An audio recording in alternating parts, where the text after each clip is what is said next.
this is Sound here, and welcome back to the Soundcast, episode 16. Apologize for last week not having an episode, but I was working on finals for college. Now that that's all done and out of the way, Soundcast every week, headed straight for you guys out there. So, without further ado, let's get started. Since I missed last week, we will be doubling up the episode reviews this week to cover last week's shows and this week's shows. So, that segment will be longer, and I'm cutting out a little bit of the opinion piece segment in the middle. Let's talk about toys, because I love toys. If anyone that knows this channel knows I love toys. And I really want to talk about how much product is coming out of Premium Bandai in the recent future. This is going to be kind of an insane few months coming up. Premium Bandai has been releasing teases and partial information for a lot of items without actually releasing any information. It's kind of frustrating when you're trying to plan out a budget. I recently just made a purchase of 3 Amazon items that I had to go through Premium Bandai, so I had to pay my middleman, and that was a little expensive. So let's talk about the Bandai Toy Overload, as I'm calling it, because, geez, they need to chill a bit. Let's talk about non-figure art stuff, because figure arts are kind of nuts. So let's talk about what has popped up recently. So in the world of Kamen Rider and Super Sentai, let's start with Kamen Rider. Kamen Rider's got a couple cool belt items coming up. The Neo Amazon's driver is coming out, which I think is a fantastic looking release. I've already got my order in for this because, well, mostly because they said only the first production run has the Sigma plate for the original Amazon's driver, which was something that I really wanted. So, anyways, the Neo Amazon's driver for Amazon Season 2 has the armband used by EU, the Crow Amazon, and Chihiro Kamen Rider Amazon Neo. It comes with 2 injection capsules, one for Neo and one for Omega. It has an adult-sized belt, so it's like the complete selection modification style, which is fantastic because the deluxe-sized belt on the old one, on the first belt, that didn't fly with me. I didn't think that was a good idea. So they obviously fixed that here. And like I said, the first production run comes with a plate for Sigma for the original Amazon's driver, which is great, because that was the thing that was kind of missing. It is $150, so it's going to be a little pricey for a lot of people, but it is coming out in October, which is cool. Also hitting in October, I didn't want to mention figure arts, but there's a Mole Amazon figure art coming out, which is looking really cool. I really think that the Mole Amazon was one of my favorite characters in Amazon Season 1, and I'm glad to see him get a figure art because I wasn't sure if they were going to release one or not. And what's really cool is that he comes with a crap ton of accessories. So on top of just having normal swappable hands, he's got the open mouth effect, a hamburger, and a cool part where he's sticking his hand through Sigma when he killed Sigma in the first season. So I think that's just awesome. It's really great. So overall, great stuff coming from Amazon's. But yeah, I put down orders for Sigma, Mole Amazon, and Neo Amazon's driver all on the same night. And that was a chunk of change. But that's cool. The thing is with Bandai stuff, they just keep on rolling. The Hopper Zector Complete Selection Modification isn't even out yet, and they've already teased that on 5/23 we're going to find out more info on the Complete Selection Modification Deno Belt and K-Taro set. So that's cool they include the K-Taro, since I think the K-Touch not being with the Complete Selection Modification Decade driver was a mistake. But it is for the Deno 10th anniversary, so I understand why they're doing this.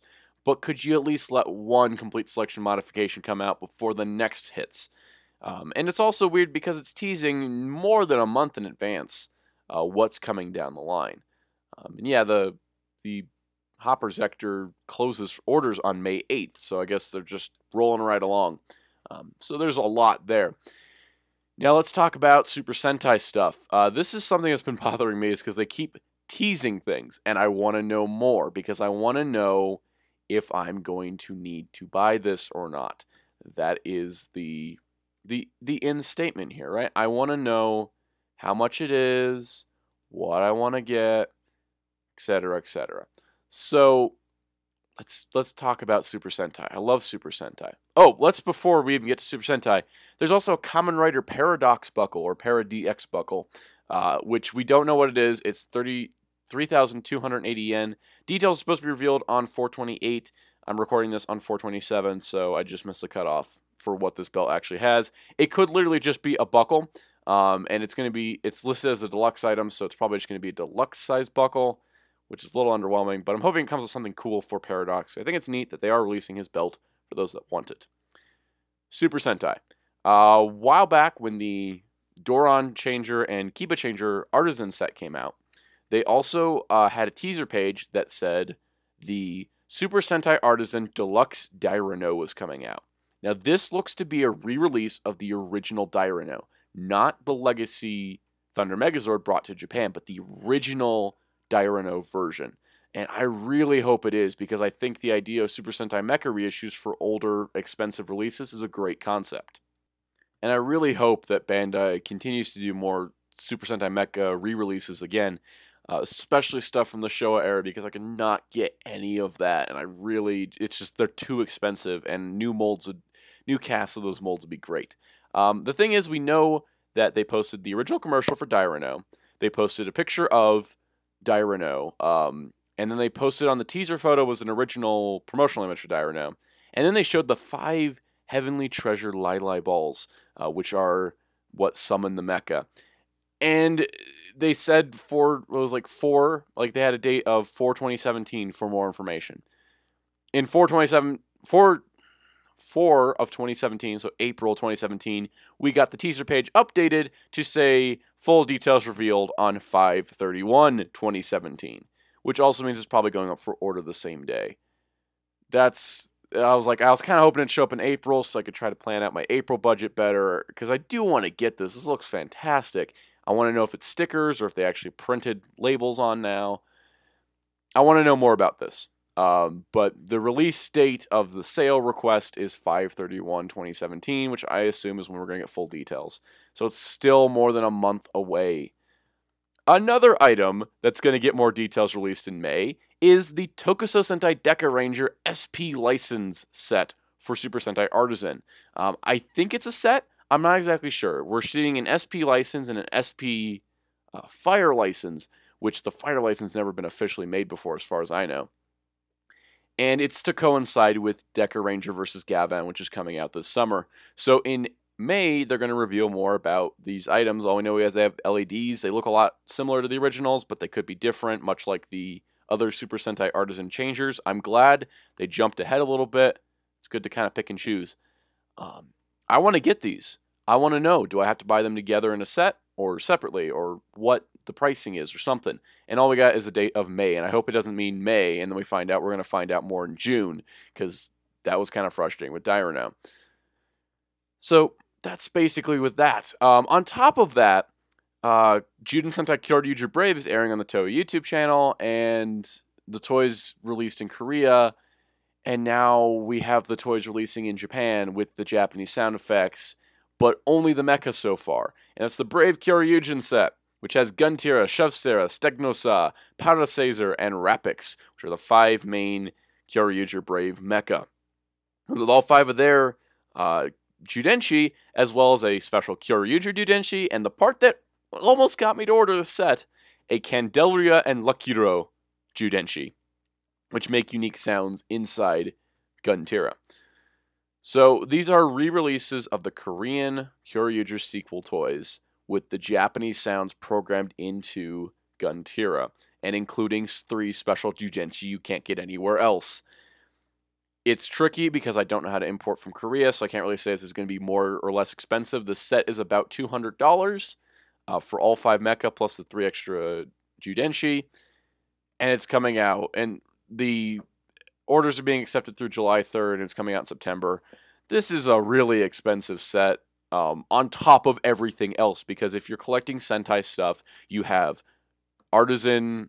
We just had the Artisan Doron Changer set come out. You have the SP license coming up. You have the Dairano. You have the Brave Kyoryugen set. You have all of Kyuranger and all of its madness. If you're trying to collect every Sentai thing, you're gonna go nuts. Especially if you want to try to collect writer stuff on top of that. I'm pretty sure your wallet's just gonna jump off a cliff and commit suicide on itself, because I don't know how anyone can handle all this stuff. It is a lot. To get everything that comes out for Sentai and Rider these days is nearly impossible. I've had to pick and choose. I don't know about Dairono. If Dairono, I gotta see pricing on Dairono before I decide. The SP licenses, I'm pretty much in on those. The Kyoryuger Brave set, I'd like to get it, but too much of the other stuff coming out. Paradox Buckle, I don't like the X-Side toy line. I may get the Paradox Buckle because I like Paradox, but I don't know. I don't even have his gash at, so there's that. Amazon's belt I already ordered because I love Amazon's, and I'm probably not going to get the complete selection Deno belt. It's just too much. It's a lot of stuff. And I didn't even mention figure arts outside of the mole Amazon. There are like 2 X-Aid riders that have alternate arms, and that's it, and they're like $50 a piece, and it's hard to keep up with your stuff, Bandai.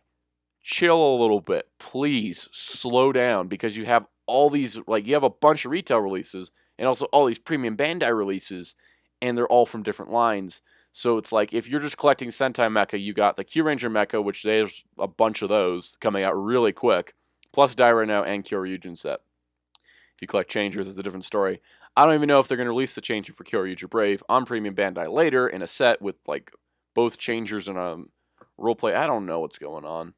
There's a lot of toys, and honestly, I can't figure out. And I try to collect Digimon Apply Monsters on the side, too, plus all the stuff that comes out in America. Toy collecting is very difficult right at this moment, because everything was kind of dry in January through March. There was just Kyuranger for me, mostly. American market was pretty much dead. Nothing really hit, and then April hit, and there was just Marvel Legends waves galore, DC Multiverse waves galore, DC Collectibles figures, Kyuranger Mecha, Premium Bandai items, Figuarts, Figma.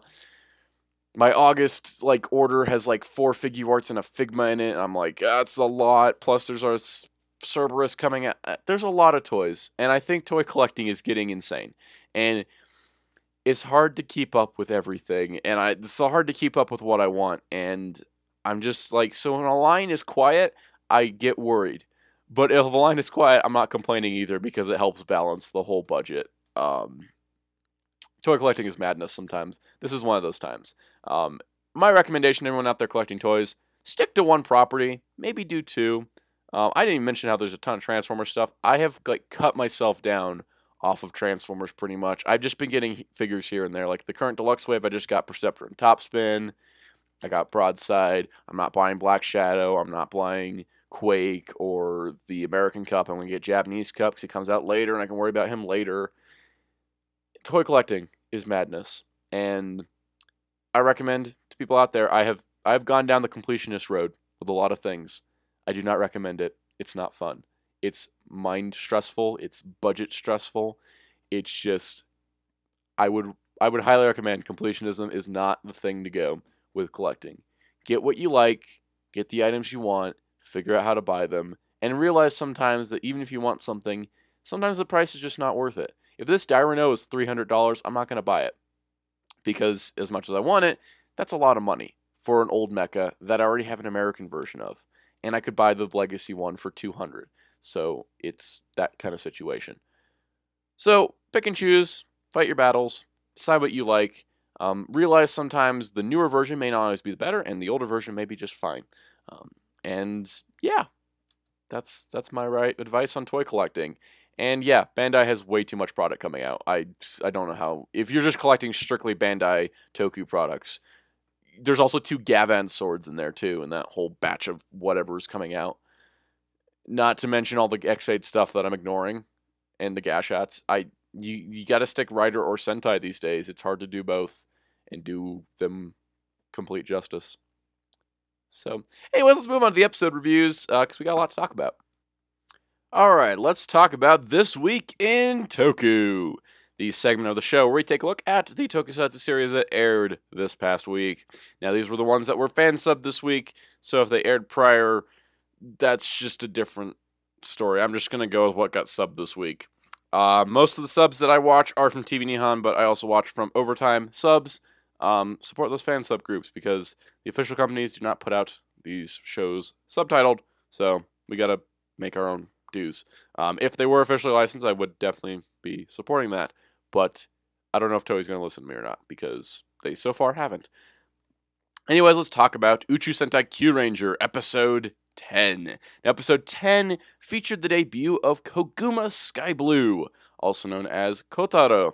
Now, Kotaro was the kid that the Kyuranger saw fighting back against Dark Matter, and he was brought onto the ship, and he really wants to be a Kyuranger, especially after seeing Sholanpo become a Kyuranger. So, naturally, here we are at this point where he's going to become a Kyuranger. It's pretty obvious at this stage. Also, if you saw the magazine scans, you know that this was happening. What's interesting, the setup for this episode is that basically Lucky is taking Kotaro back home on Earth because Stinger thinks he shouldn't be fighting. He shouldn't be on the ship because he doesn't have any powers. He can't fight. And Sholampo agrees that they really don't need a kid running around while they're trying to have a rebellion against Dark Matter. So Lucky says that he'll take Kotaro back. He'll be like, all right. So during that time, Kotaro kept a Seiza Blaster that he was messing around with, and he took the Oguma Kyutama with him, number 22. And it turned out that the Oguma Kyutama actually had the spirit of Big Bear in it. Now, Commander Big Bear, as we know for the last couple episodes, was brutally killed by Ikugen and Mariko in front of Sholanpo, because he was trying to save Sholanpo. And this kind of shows motivation for assembling the Kyurangers, because it was his failure that caused Big Bear to die. Also, I didn't comment on this, but Big Bear's death was pretty brutal. Tentacles going through his chest, blood spurting out. I was like, am I watching Amazons all of a sudden? But we'll get to that later. Anyways, so that was really interesting. Having Big Bear's spirit, and he could possess people, sort of like an Imagine, which was kind of neat. But he possesses Kotaro, so they don't have to have a floating bear all the time. And basically, Big Bear doesn't want Kotaro fighting because he's a kid. He's like, oh, you're young, you shouldn't be fighting. Which is what Kotaro's been hearing. And he's like, I want to fight. I want to protect people. I want to help. He also kind of wants to have fun because he's a kid. Having superpowers is fun for a kid. So eventually it comes to the point where Big Bear accepts that Kotaro needs to fight. And so he creates the Koguma Kyutama. So now he's got the Koguma and the Oguma. Now the Koguma is representing the Ursa Minor constellation, and Oguma is representing the Ursa Major. And kind of Big Bear becomes kind of a spirit animal to guide him, which I think is really neat. It's a nice little dynamic.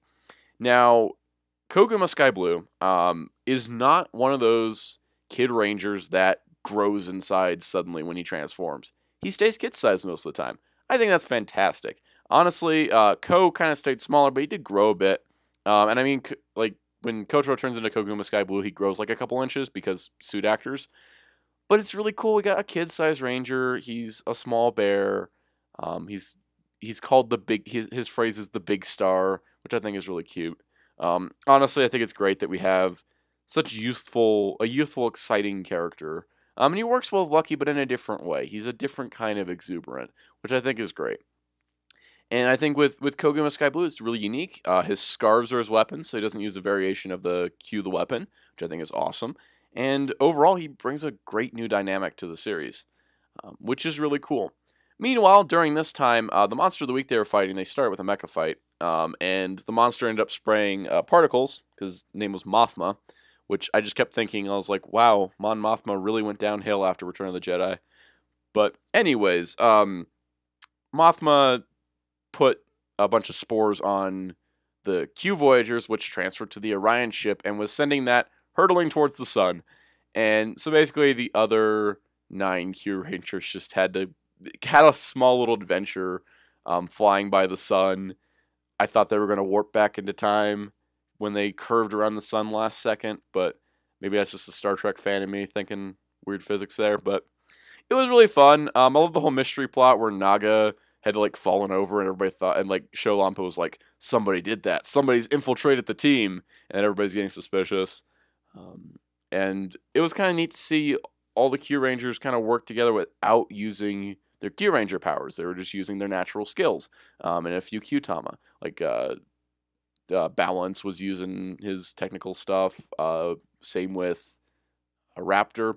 And it was Raptor Champ and Balance were fine because they were robots. Everybody else was getting too hot, which is kind of funny. But overall, I thought it was a great little subplot. It kind of kept it so you could focus on introducing Koguma Sky Blue on Earth, but then the other Q Rangers got to have a space adventure, which all got solved by the end of the episode, which is great. So overall, really solid episode. I really enjoyed this one. It was a good introduction for Kotaro as Koguma Sky Blue. Great stuff. Honestly, it was so much fun. Now, the next episode is Kyuranger episode 11. This one brought in some interesting plot points. This didn't necessarily, wasn't really focused. It was kind of had a split focus. All the Kyuranger episodes have had two plots. Typical writing, you have an A plot and a B plot, but because of Kyuranger's characters, they kind of focus on two characters at a time. This time we had a focus on Lucky, as well as Kotaro working with the rest of the team. So that was really great. So, first of all, Lucky has an unlucky day. The luck was against him. There was an announcement over a radio station that said Leos are unlucky for the rest of the day, and naturally, with Lucky coming from the Leo galaxy, he was unlucky, and he was having all kinds of trouble with his luck. He lucked out and still won the Q-Let chance to go onto Earth. When he got there, he was just screwing up, especially when fighting Ikagen. He was letting Ikagen get under his skin. He's getting really riled up about it. And it was really interesting to see this dynamic to the character. And that's what I think was probably the highlight of the episode. And, you know, it's funny coming from me who collects Super Sentai Mecha heavily, and I love Mecha, and I really want to talk about that in a minute. But Lucky's journey in this episode, he was no longer the dumb, hyperactive Red Ranger that we all thought he was from the beginning. And there was little subtle hints of it, like when he was talking to Raptor, and he's had other moments where he's not just a dummy that happens to have powers and is just lucky and that's how he gets around. And it was interesting in this episode that he couldn't rely on his luck. And it kind of failed him, and that he was struggling with that because he's always been lucky. His name is Lucky. So when he's unlucky, he doesn't know how to act. He doesn't know how to behave. He doesn't know what to do. And he doesn't know how to be unlucky very much. That's the end of it. And I thought that was a really great dynamic to the character that's been added and some depth to him. It's really cool. He's not a Takaharu. He's more like Wright. Wright was hyperactive and stupid, but he had a lot of heart to him. Lucky has a troubled past, because the end of this episode dropped the biggest bombshell when Lucky is talking about, thinking back to what Ikagen said, that maybe you're actually the unluckiest guy in the universe. You're not lucky at all. And what ends up happening at the end of this episode is just a quick scene. It's just a quick scene that just gives me so much hope for the future of the series to be even better than it already is. Like, it is doing a great job of balancing all these characters, but Lucky himself has come under fire from the fandom, I've noticed. But there's this flashback of a burning palace with a child standing in the middle crying. And it's happening while Lucky is thinking about being unlucky. And that maybe this guy came from a very dark and twisted past of his family may be dead. He may have been a prince at one point, and this is a castle that got attacked by dark matter and was burned to the ground. Like, this is some interesting stuff, and I'm really curious of where it's going, especially with Ikagen. Speaking of the villains, Madoko's back. We kind of knew that. The little tentacles there a couple episodes ago when she got defeated. But now she has a different personality. Apparently, every time she revives, she has a different personality. That's super funny. I think that's hilarious. I don't know how long these two are going to last, but I enjoy them.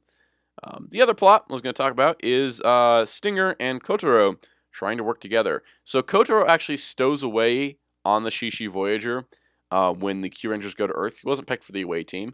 And Sho Lanpo approves it. He says, hey, this is the last time. I don't want any more insubordination after this. Don't be just going off on the mission. If you're not picked, you need to stay on the ship. Because they had to repair the ship from flying next to the sun last week. So basically, the rest of the team goes down there. I forget who the lineup was for this episode. Let's see. The lineup this episode we had. So the ones picked were Sho Lanpo, Lucky, Champ, Stinger, and Spada. And then also Kotaro tagging along. So it was a nice 6 team of Rangers, which works because this is around the time that shows would be entering the 6th Ranger phase. So having 6 Rangers works for the budgeting, for actors and such. But they're looking for the Pupus Kyutama, because this is the one of the Kyutama that can build the legendary ship Argo. What's nice is that Champ got to lead the search because he used the Kyutama they found on that asteroid to actually track down this Kyutama. So that was kind of neat. Champ was kind of leading the charge here. But this was really cool is that Lucky goes off to fight Eek again. So when they're fighting the monster this episode, the lineup was, the color combination was yellow, orange, black, purple, and light blue. The 5 least used colors, I think, outside of black. Those are the 5, like, in yellow, black and yellow are kind of used a lot, but light blue, orange, and purple are not used very much. And so it's kind of a neat color combo. And I liked how Sho Lanpo could basically fill in for Lucky as being kind of a team leader for the away missions. Now, their plot, they learned to work with Kotaro, and Kotaro's learned to adjust to the team. And so we get to see the debut of Kotaro's mecha, the Kuma Voyager. I think it's called the Kuma Voyager. It's the Oguma Voyager and Koguma Voyager together. Basically, one is the Ursa Minor, one is the Ursa Major. So one's small, one's big. It's really neat that way. I think it's awesome that they have like the little bear that pops out of the big bear. It's a cool concept, and I think it works really well. And they're fighting this thing called a Doomworm, which seemed really cool, and it might come up again, kind of like the Gashidokuros from the Ninja. But what's cool is that with the Ryu Voyager, Koguma Oguma Voyager, and the Sasori Voyager, we get a new mecha debut in the form of Ryu Teo. So Ryu Teo is a 3-part mecha, which is pretty unconventional, and it looks really cool. I'm looking forward to buying the toy of this upcoming weekend. But yeah, it's Sho Lanpo, Kotaro, and Stinger all working together, which I think was an interesting dynamic because Stinger has a connection to Sho Lanpo in the form that, you know, he was the operative that Sho Lanpo sent Stinger in to be the undercover agent a while back. And then Sho Lanpo had opposed Sho Lanpo and Stinger both opposed Kotaro from fighting, but Kotaro won over Sho Lanpo way faster than he won over Stinger, and Stinger and him had a heart-to-heart moment. Also, 900 Kyutama got used this episode, I guess, because there was a bunch of those. They used a ton in this episode. And then also what was cool was that the fighting style of Ryuteo was not the typical, like, walk up and hit him with a weapon kind of style that most Sentai mecha go with. It was a kung fu-based one. And it reminded me a lot of Gekiranger in some ways, but because of the blockier suit, it was really impressive the work that the suit actor was able to pull off and the moves he could do in this very blocky suit. I was pretty impressed. It was like kicks and posing and kung fu style. It all fits with the Chinese dragon motif. But overall, this episode of Kyuranger was fantastic, and the show is going on a good, solid streak now. The episode 10 was great. I thought that was a really solid episode. Episode 11 was fantastic and probably one of the best episodes of the series so far. I'm really impressed where Kyuranger is going. I'm looking forward to what's going on. And I'm happy they're not going to introduce any more Rangers until July. We got a couple months off from introducing Rangers. So that's really great. Overall, super happy with Kyuranger. I love this show. I can't wait to see more. I can't wait to buy more toys. I'm all in on this. So let's switch over to the other Sentai show this week. Yes, we actually have 2. For those who don't know, Super Sentai airs in South Korea, dubbed into Korean, as Power Rangers. So, for example, Zyuden Sentai Kyoryuger was aired in South Korea as Power Rangers Dino Force. Now, Power Rangers Dino Force, naturally we got it as Dino Charge here in America, but it's really cool because we actually got a sequel now. So Kyoryuger aired, and then now we have Kyoryuger Brave. Now Kyoryuger Brave is a weird situation. So let's go through the weirdness real quick. So it's a sequel to Kyoryuger that takes place sometime after the original series. It's made in South Korea. It uses original footage mixed with footage done by Toei Studios, mostly for Rangers and Zords. But it's Power Rangers, Dino Force Brave, or Zyuden Sentai Kyoryuger Brave, because they're actually dubbing the South Korean adaptation of the Japanese show. It's a sequel to the dubbed version of a Japanese series on the Toei YouTube channel in Japan, dubbed into Japanese. And at one point it used the name Power Rangers. I don't even know where to begin with this because it's a little bit confusing how the history of this came together. That being said, the episodes are about 12 minutes long, so they're super short, and I really wish they were longer. It would really help. Things feel kind of rushed, but it's 12 minutes long, and we're going to get a bunch of stuff. So most of the toys in this, Zord, the mecha, and changers and all that, most of it is repaints. But it's really cool because each version has their own phrasing. So the Japanese dub has the names and words similar, like the names and phrases are similar to Kyoryuger. For the Korean version, the names are similar to Power Rangers Dino Force Brave from the dub. So that's really cool. TV Nihon did dub both the Korean and Japanese versions. So for those of you that want to keep consistent with phrasing and names, watch the Japanese dub with the English subtitles. But for me, I ended up watching the Korean version because I thought, hey, when am I ever going to watch a Korean show? I don't know. But basically, the Korean version I thought was really cool. It was nice to see the different phrasing, like they used Dino Cell instead of Judenshi or Dino Charger, and other phrases and names. The names are roughly the same, like Candelaria, Lakiro, Torin. The villains are all new, but it was really cool. I thought it was really neat how they did it, and it was kind of interesting, like a peek into what these South Korean dubs were, which I think was great. So basically, the show itself, there's not much substance to it, and that's what's kind of a shame about it. We get some character notes. We have a random kid that apparently was raised by dinosaurs that shows up. We have random security guard, random pop idol, random girl that doesn't like pink, and random guy that wants to be cool. It's okay. So there's a lot to this, and it's hard to say exactly like which is better, like the Korean dub or the Japanese dub. And it's hard to really like criticize any plot faults this has because this is made as their first. This is South Korea's first attempt at making their own Sentai show, and they had help from Toei, which was good. But think about how clunky Mighty Morphin Power Rangers Season 1 is. There's barely any character development in that. They had 20 episodes. They had 20-minute episodes. They probably have about the same amount of character development. But what's kind of neat, Neo Daybos villains are all like modifications of the old ones. The really only complaints I have with this is that Kyoryu Red or Dino Red, yeah, Dino Red or Kyoryu Red just kind of keeps pulling out Gabu Gabu revolvers from nowhere. He gets the first one from Lucky Hero's pouch to hand to. You get the first two to hand to Black and Blue in the first episode. He just kind of hands them out, which is fine. Came from Lucky Hero. But then the rest of them, the other two he hands out, they just come out of nowhere. I'm like, did he just have these ready on standby or what? Really strange. But overall, it's something I can't really analyze a whole lot because there isn't a lot to analyze. It's mostly fight scenes. Really cool fight scenes, by the way. And the mecha combination is different. It's very similar. It's all very similar to Kyoryuger, but it's different. It's the same idea. It's a sequel, naturally. Also, the mecha names are different between shows.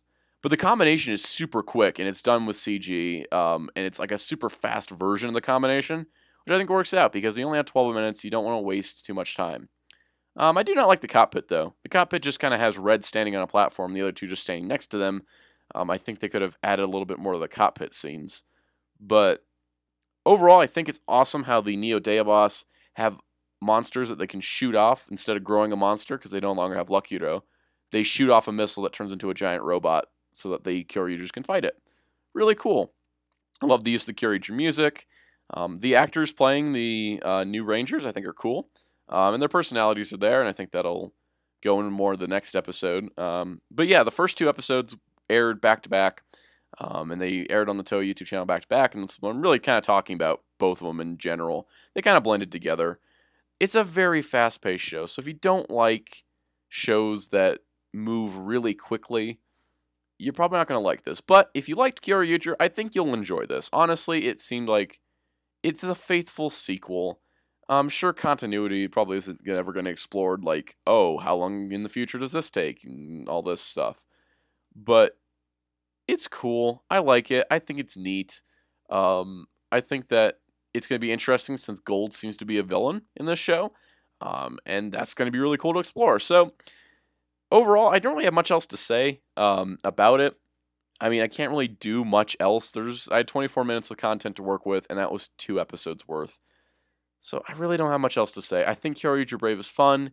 Don't take it too seriously. Don't bash it and criticize it just because it isn't the biggest plot-heavy show you've ever seen, because I don't think it's meant to be. I think it's mostly meant to sell toys, but it's also just gives South Korea a chance to do their own Sentai show after all these years of dubbing Super Sentai.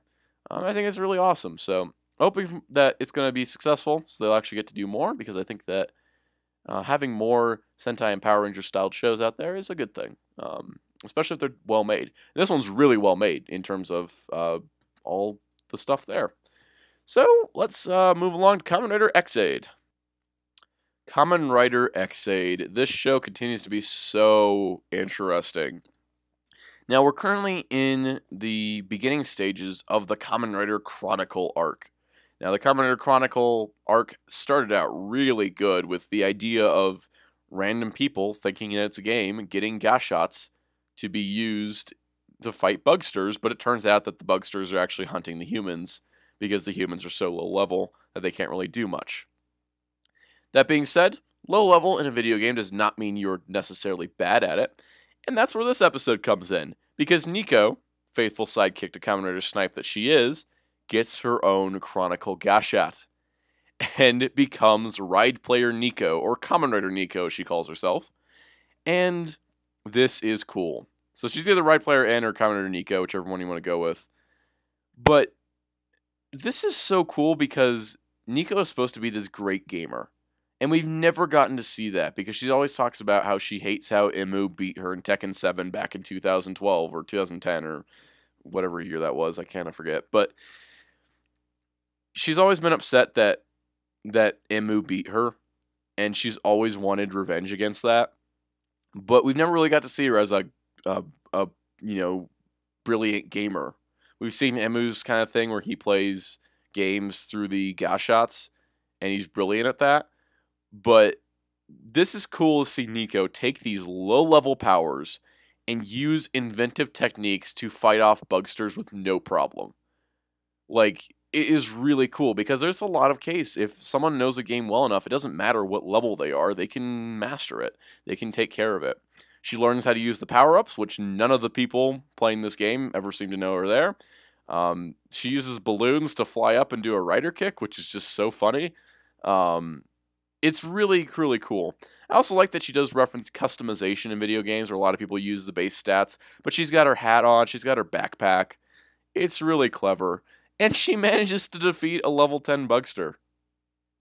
So, holy crap, Nico, you're awesome.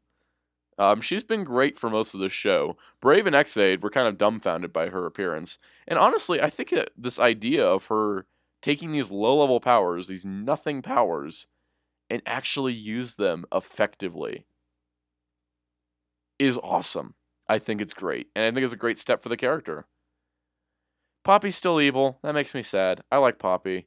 The GemCorp CEO, that dude is so creepy and over the top and weird.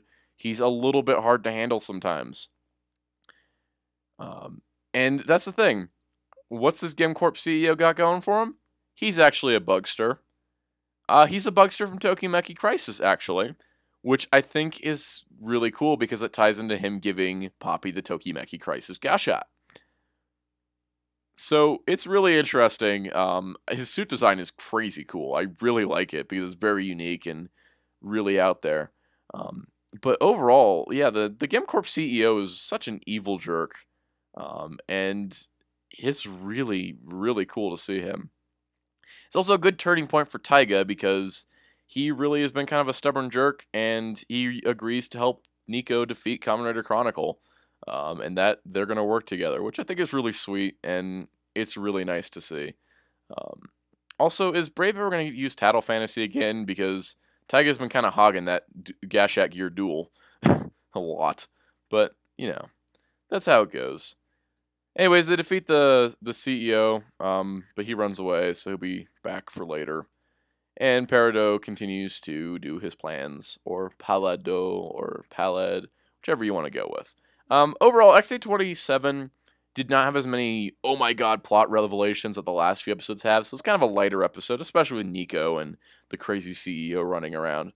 So overall, I thought that was a nice, calm episode, which was kind of just a nice next step in the story, and Nico is so cool as a writer.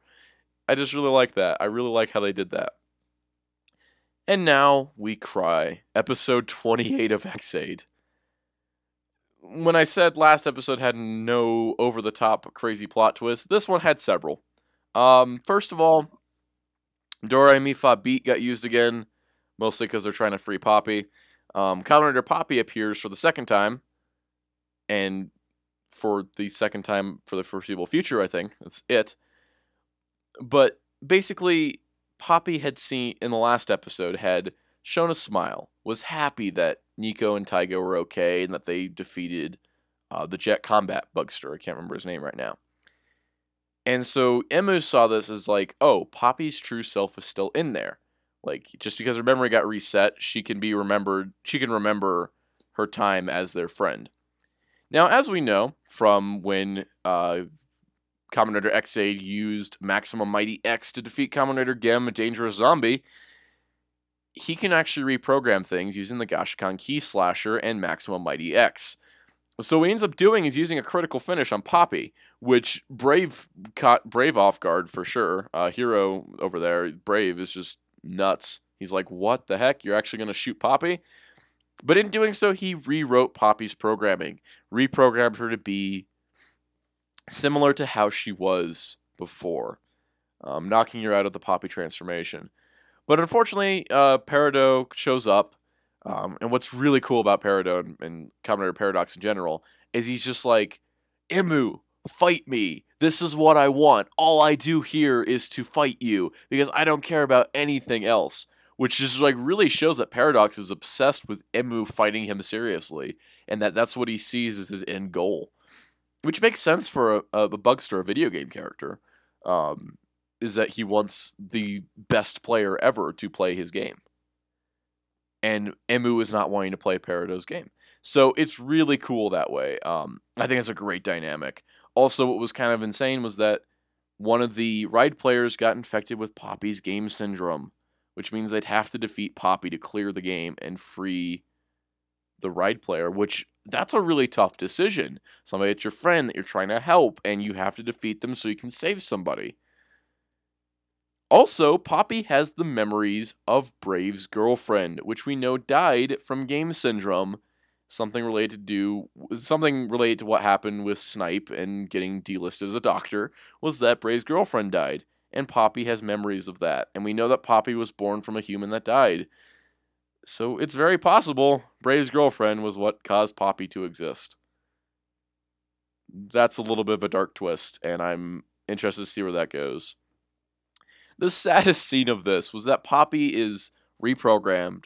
She knows that what the Bugsters are doing is wrong, but she also doesn't want to go against her own kind, but she doesn't want to hurt people, and she feels like it'd be better off if she dies.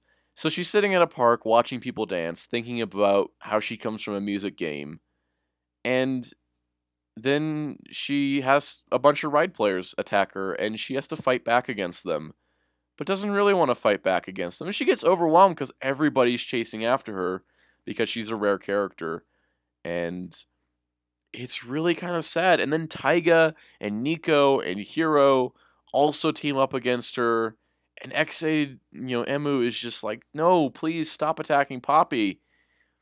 And it just made me so sad. And so, like, Emu goes and fights Paradox, holds Paradox in place for a bit, and he talks to Poppy and says, hey, if you're actually evil, then go ahead and kill me. It's a free shot. You want to beat humans? Beat me now. But Poppy doesn't. And it's like so heart-wrenching to see her have this struggle of she ended up doing terrible things because her memory was reset, but she doesn't want that.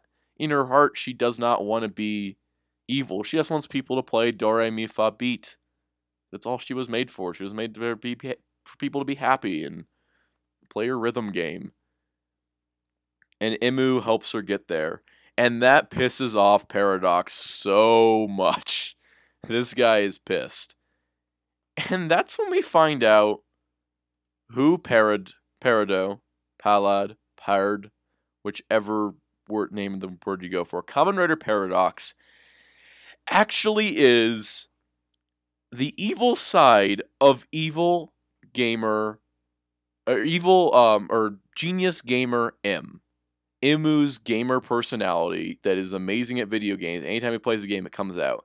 The evil side of that is Kamen Rider Paradox. So Parado is a reflection of Emu, which is why he wants to play against Emu so bad. The crazy part about this is that because Parado is Emu, because Parado is M, he can fuse with Emu. And he ends up fusing with Emu, and they become one being. And this is like the craziest plot twist I have seen. The main villain of the series just fused with the main writer. What the hell is going to happen next week? I don't know. And I am scared, because this could end very badly for everybody. And we're getting a debut for Paradox's new form next week, too. Oh my god, what is going to happen in this show? This show is insane. And it's a good kind of insane. This isn't like the insanity that like Ghost was, where it was like crazy stuff was just happening all the time. It was hard to follow. There's too many characters. There's like too much going on. Ex-Aid keeps its focus. And because it keeps its focus, it keeps me engaged. That is the biggest factor in all this.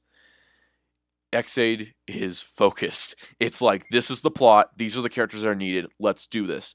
All right, Gem, you're not important anymore. We're killing you off. All right, Laser, we want to make a sacrifice. You're killing you off. We're just keeping going. It is really tight fit. The plot is going fast. There is no dragging. We had an episode about a burger, but that episode actually played into the plot because it showed that that Bugsters couldn't be evil, which is really just foreshadowing Poppy's non-evil transformation later on. And holy crap, Ex-Aid is insane. I really enjoyed the show. I completely underestimated it. The first 2 episodes of it, I still say were awful. I did not like the first couple episodes of Ex-Aid.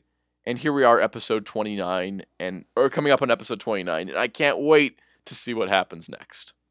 That being said, I'm not collecting the toy line. Bandai's got too much other stuff coming out. I can't handle it. But, dang, the show is so good. Now let's switch gears. Let's talk about the other Kamen Rider series airing right now. Kamen Rider Amazons Season 2. This show is a bit unsettling. And by a bit, I mean a lot. Amazon Season 1 was dark. It was bloody. It was gory. There was blood. There was limbs ripped. There was monsters sliced in half. People's arms got eaten off. People got eaten by Amazons. It was gruesome. But it was a lot cleaner than Amazon Season 2. The finishing moves, it was like a quick slice that Amazon's cut in half. That quick slice up the torso, split in half. A head goes flying, whatever. Amazon Season 2 is very brutal. A lot of what Chihiro does as Amazon Neo is stab a monster until it dies. Kill it until it's dead is basically the idea behind it. And it's kind of scary. And episode 2 of Kamen Rider Amazons Season 2 was probably the most violent episode of Kamen Rider, most violent Kamen Rider production I have ever seen. Shin, Kamen Rider Prologue from the early 90s, which was always seen as the darkest point in Kamen Rider, that nothing was darker than it. And even the original Amazon series was seen as super dark and violent. And Kuga's ending was pretty violent too. Amazon Season 2, I don't know if this is intentional or not, but Amazon Season 2 ended up being more gory and graphic than Shin Kamen Rider Prologue, mixed with Kuga and Agito, mixed with the original Amazons, and then multiplied by 2. The stuff that happens in this episode, first of all, one of the kids that was on Chihiro's friend's team, one of the kids gets his leg eaten off because one of the other kids turns into an Amazon, and that's gruesome because there's blood splattering everywhere as his leg is being eaten. You're at the beginning of the season here, guys, not the end game. When you had last season when one of the extermination team's members lost an arm, dang, that was, like, pretty brutal, but, like, this is early in the season. And apparently the water is infected with Amazon cells, which is causing people to get the Amazons virus and become Amazons. Also, the the name of the company is Aroma Zone, which sounds a lot like Armor Zone from Season 1's theme. But yeah, there is like an insane amount of blood. Amazon Season 1 did not have as much blood as Season 2 has had in its 3 episodes so far. But Episode 2 was very violent. Especially when we get to the most unsettling scene I have seen in television in a very long time. I have watched a lot of TV. I have played a lot of Mortal Kombat. I have watched shows be very violent, grotesque, and, anime as well could get pretty bad, like Dead Man Wonderland or Tokyo Ghoul. Very intense stuff. And from a filmmaking standpoint, I see how it's all put together, so it doesn't affect me as much as most, because I know how this all goes and how it's made, so it doesn't terrify me or scare me very much.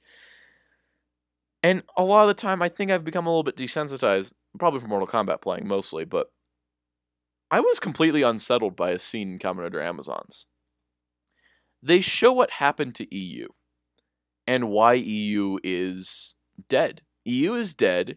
She was brought back to life, and she was missing an eye. And we heard that her father ate her family. And that would be just enough, just to say that her father turned into an Amazon, ate her entire family, and they ended up bringing her back to life as an Amazon. That would be enough. That would be the end of it. That could be the end of the story. You just tell it, but you never show us.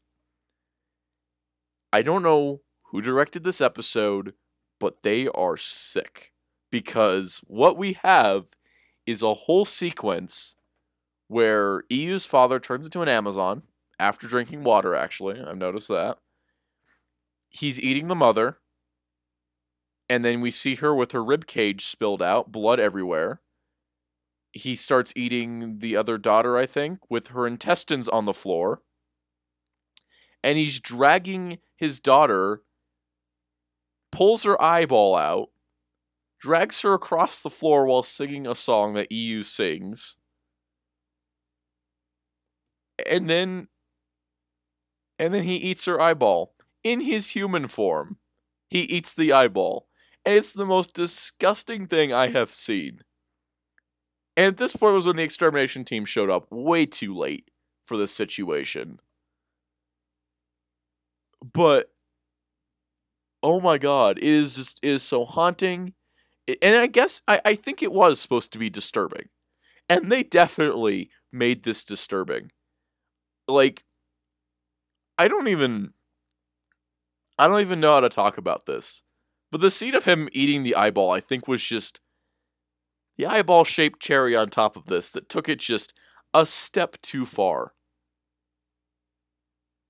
But EU can remember all of this, but because she was brought back to life, she can't feel any of that pain. She doesn't feel anything. She doesn't feel anymore because she doesn't even exist. She's a zombie, basically.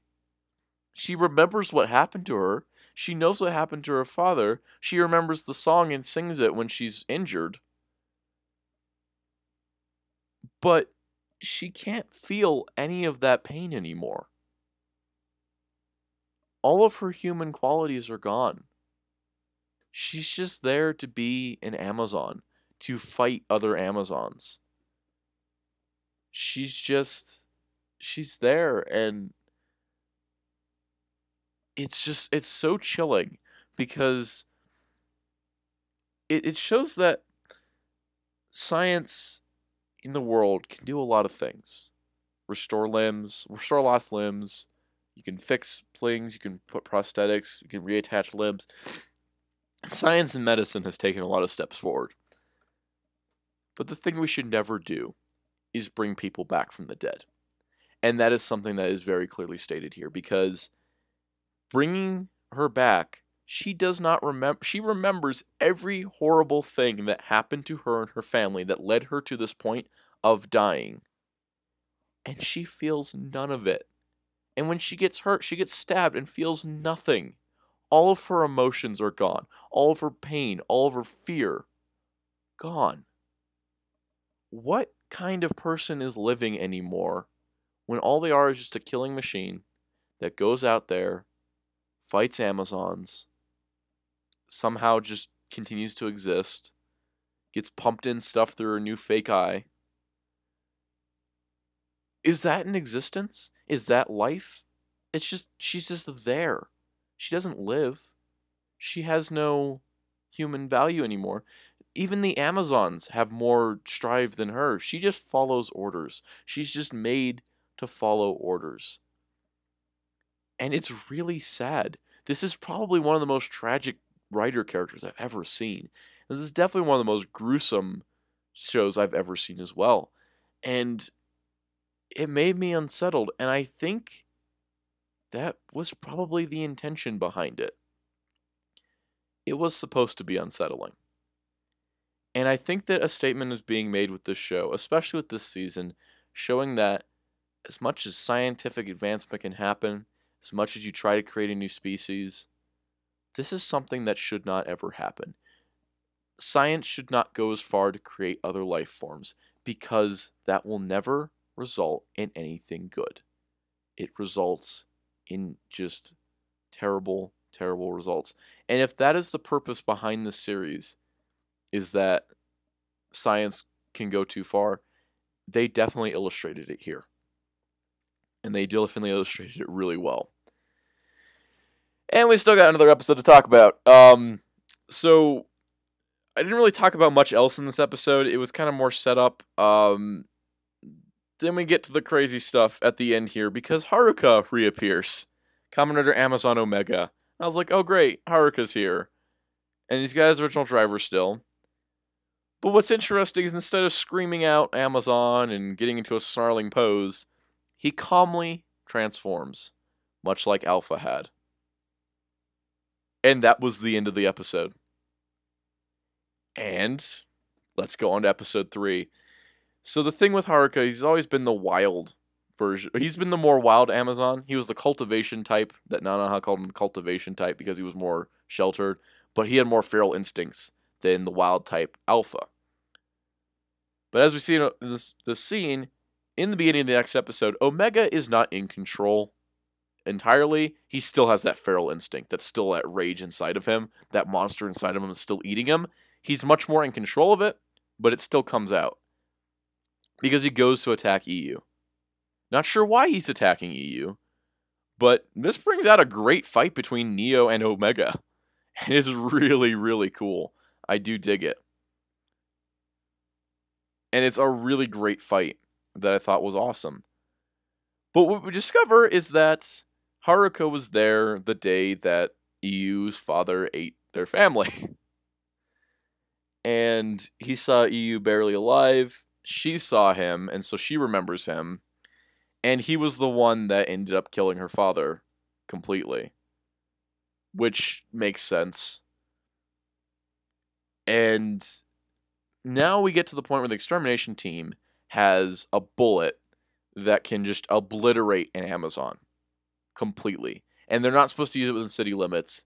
And the leader of the extermination squad is just like, Fukuda, use it. Just do it already. And he's like, I don't want to do it. Mostly because Haruka is somebody he worked with and is a friend. So he doesn't want to do it. But he decides to follow orders anyways. But he doesn't want to do this. And that's in the last second. One of the members of the secondary squad shows up. And it's Mizuki. Mizuki was the girl in Season 1 that was Amazon Omega's sister, the daughter of the pharmaceutical company chief. And she didn't do a whole lot in last season. She just kind of helped Haruka stay on his path of humanity before he decided to leave her to go be part of Amazons. But she ended up joining the Aoyama team, extermination team, as a rookie. And she actually is part of this extermination squad now. And she wants to make sure that Haruka stays the same. Which is a really great sentiment. And it's really interesting to see where this character has ended up, going from a nothing character, basically, that was just kind of there wondering where Haruka was most of the season, to now being the one that's keeping him in line. And that if he goes out of control, she will finish him off. And that is really, really a cool dynamic. And Mizuki, I think it's a great step for her. We also find out that Clever name, Nozama Pharmaceutical Company, uh, ended up going under after the whole Amazons incident, and that her mother had to force the house sell her house. We don't know where the mother is. Um, I was talking with a couple friends, and we're thinking that it's possible that the mother may be behind the new Amazons. She could be the big bad of the season. We don't really know. In terms of EU, they go into the fact that she has no memories, that she has memories, but she doesn't feel anything about them, and that she's a Sigma type. This was a great call out. The thing is that even though she's a Sigma type Amazon, she's not like Kamen Rider Amazon Sigma from last season. He was resurrected from the dead and was brought back, but he had a bit of a personality. He would use chess moves. He'd be counting moves like he was playing a game of chess. He was calculating everything. He was very calculative. He didn't have emotions per se, but he had a little bit of personality. EU just kind of runs in and fights things because she's told to. It's really interesting the differences there. Like I said last episode, one of the kids turned into an Amazon, ate his friend's leg off, which that's just wonderful. It turned out like the owner of the club was actually the chief of the extermination squad from last season, and it ends up to the point where the third kid that's left, he decides that he wants to kill all the Amazons. And I don't blame him because these Amazons are mean. There's a woman that goes in to an eye doctor exam. Turns out the eye doctor's an Amazon. He's an elephant, and his nurse is a mosquito. And they suck the blood of this woman dry. And it was kind of nice because they just like closed the curtain, and that was all we saw of it until later, where they had to show her like this woman lying on a table with her brain just spilled out, blood dripping down her arm. So, par for the course for this season.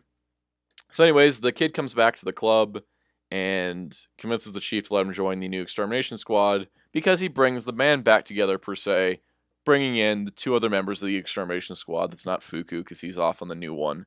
So they're bringing them back together so they can fight these new Amazons, which is great because I love those other two characters. I thought they were really clever for the show, and I'm glad they're back. But yeah, this poor woman. So Chihiro turns into Amazon Neo. EU turns into the Crow Amazon. They go and fight. EU manages to finish off the mosquito, and before Amazon Neo can finish off the elephant, he gets the blood dripped on him from the woman, and because of his Amazon instincts, he starts to think about eating her, but then EU stops him by slashing him across the chest. So the extermination squad comes in, EU's there just singing away, and Chihiro is on the floor, like, sliced open, bleeding everywhere. So that's fun. He'll probably heal up because in the next episode it looks like he's just going to be okay. But EU was just able to cut him down. No problem. No emotion. This show is very dark. I don't think I've watched a darker series than this, personally. This is some dark stuff. And it takes it to a darker level than Season 1 did. Which, I don't know if it's still interesting to watch because it's really well written. And it's well made. But I don't know if it's as enjoyable. Amazon Season 1 was dark, but it was like, oh, it's like a darker, more mature Kamen Rider, and it was bloody, it was violent, the fight scenes are great, and the storyline was interesting, and it all had the connections to it, but Season 2 is very unsettling. And maybe that's part of the purpose. Because unlike other shows that glorify their violence, like other dark and violent series, tend to glorify them. To just talk about, and just show the violence, glory, and blood splatter, and slow-mo, and they glorify the violence. The violence in Amazons, when they're fighting the Amazon monsters, that's one thing. But when they show the Amazons attacking humans, it's not done glorified. It's made to be disgusting. It's made to make you feel bad. It's made to make you unsettled. And I think that that's kind of the point that they're making, is that violence should not be glorified. It should make you feel unsettling. And I think the way they did it here makes it unsettling. The thing I wish they'd stop doing is showing the flashback to EU being eaten, because they've shown it 3 times now. 3 times, yeah, between 2 episodes. don't show it anymore, please. It maybe you're pushing the note a little hard. You're pushing the this is evil message harder than a Gundam series pushes a war is bad message. So, anyways, Amazon season 2, it started off great. It got really unsettling in episode 2, and episode 3 was really good too. It's a good show. It's a dark and twisted show. I do not recommend it for the faint of heart. If you watched season 1 and thought that was a little extreme, don't watch season 2. You will not handle it well. If you thought season 1 was extreme, oh man, season 2. So I've gone on a long time about Amazons. Talked a lot about Kyuranger. I did not talk as much about X-Aid, actually. But yeah, that's coming to the end of the Soundcast. I really wanted to end with Amazons because it'd be hard to go from this and talk about like a happy, peppy show like Kyoryuger Brave, which has like no drama to it, which is nice because I think I watched X-Aid after I watched Amazons, and that was kind of a nice palate cleanser. Amazons is that show that I do not recommend binge watching either. It's a show like similar to a lot of heavy drama shows. Not recommended binge watching. It's not going to leave you in a good place mentally. But it is really good. It is really good. So that's it for the Soundcast this week. Hope you enjoyed the little bit of catch up. Next week we will talk about the weekly episodes as they come out subbed. We'll have a new opinion piece, and I'm hoping something comes up in the Toku Toy News. It was a little dry outside of like all the teases on Premium Bandai. So we'll see what happens next week. Not exactly sure, but stay tuned next Friday. And let me know down in the comments below what you think of the new upload time. I'm putting them up around the late afternoon, evening time frame instead of in the morning. Let me know what works better for you, like an upload time, if you were going to watch it more in the morning or in the afternoon. Let me know. And yeah, that's all for now. Hope you all have a great day. Have a good evening. Have a good week. And stay tuned for next week, and we'll continue talking about stuff here on the Soundcast. Until next time, this is Sanat saying goodbye.